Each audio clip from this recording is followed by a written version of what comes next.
Kinukwestiyon ng abogado ng aktor na si Migo Adeser ang alegasyong may ipinresentang peking lisensya ang kanyang kliyente.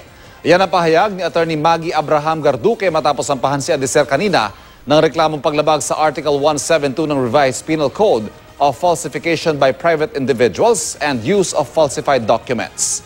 Ito'y matapos siyang arestuhin matapos sa isang aksidente sa Makati. Hindi pa raw natatanggap ng kampo ni Adeser ang reklamo.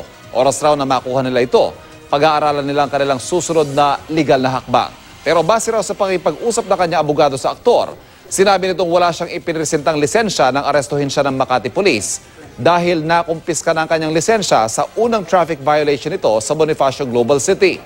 Maging sa joint affidavit of arrest ng Makati Police, wala umano nakalagay na nagpresenta ang aktor ng isang lisensya.